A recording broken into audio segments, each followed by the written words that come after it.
Tugas kelompok 1 akuntansi sektor publik. Apa sih yang dimaksud dengan organisasi sektor publik? Organisasi sektor publik adalah organisasi yang terdiri dari pemerintah dan unit-unit organisasinya, yaitu unit-unit yang dikelola pemerintah dan berkaitan dengan hajat hidup orang banyak atau pelayanan masyarakat seperti kesehatan, pendidikan, dan keamanan. Nah, dengan demikian, istilah sektor publik tidak jauh dari permasalahan perpajakan, birokrasi, dan pemerintah.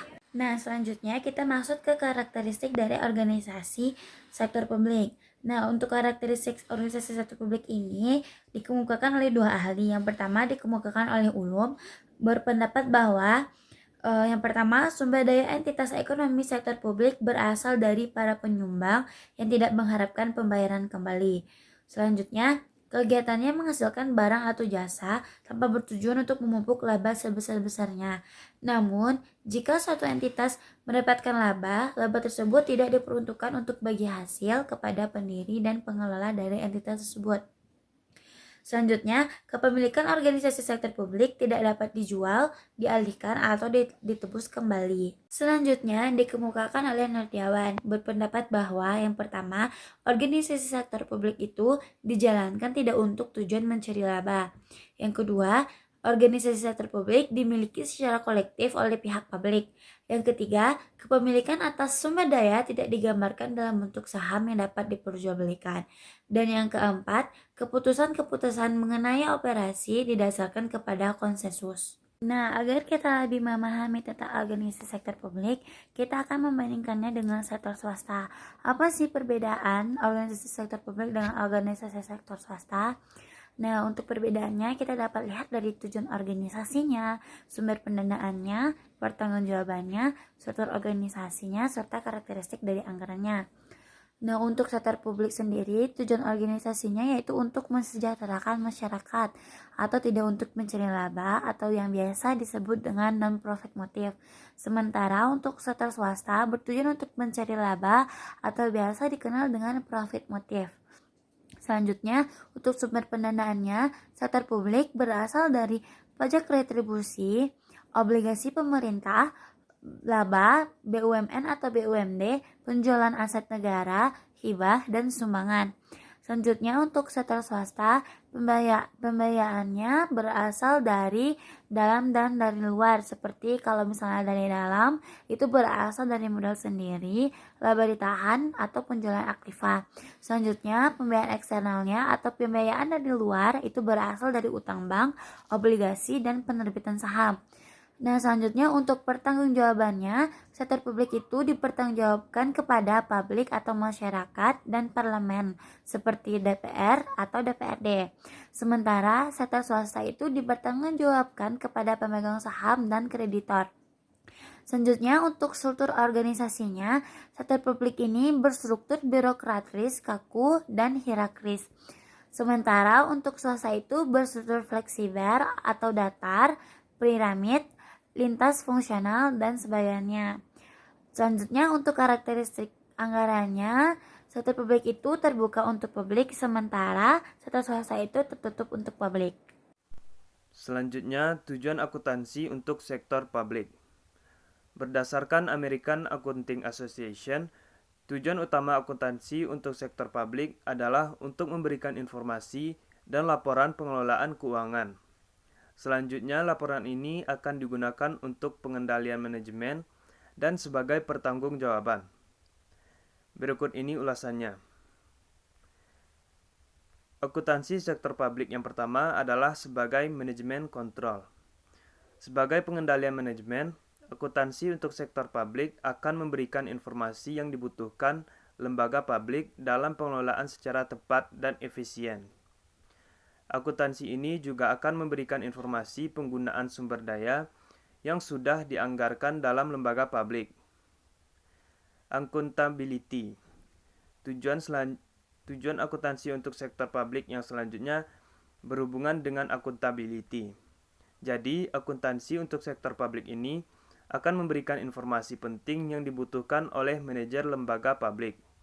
Informasi ini nantinya digunakan manajer sebagai laporan pertanggungjawaban seluruh bidang di bawah kewenangannya. Selanjutnya, ruang lingkup akuntansi sektor publik. Organisasi sektor publik dibatasi dengan organisasi-organisasi yang menggunakan dana masyarakat, sehingga perlu melakukan pertanggungjawaban ke masyarakat. Di Indonesia, akuntansi sektor publik mencakup beberapa bidang utama, yakni yang pertama akuntansi pemerintah pusat, yang kedua akuntansi pemerintah daerah, yang ketiga akuntansi parpol dan LSM, yang keempat akuntansi yayasan, yang kelima akuntansi pendidikan dan kesehatan, puskesmas, rumah sakit, dan sekolah, yang keenam akuntansi tempat peribadatan. Bismillahirrahmanirrahim. Assalamualaikum warahmatullahi wabarakatuh. Perkenalkan, nama saya Muhammad Rifki Fadul Rahman, anggota kelompok 1 mata kuliah Akuntansi Sektor Publik BP 20.01.07.24 Politeknik Negeri Padang. Hari ini saya akan menjelaskan materi yaitu contoh organisasi sektor publik dan jenis barang dan jasa publik. Hari ini saya akan menjelaskan materi yaitu contoh organisasi sektor publik. Contoh yang pertama yaitu institusi pemerintahan. Secara luas, organisasi sektor publik meliputi lembaga-lembaga tinggi negara dan departemen-departemen di bawahnya.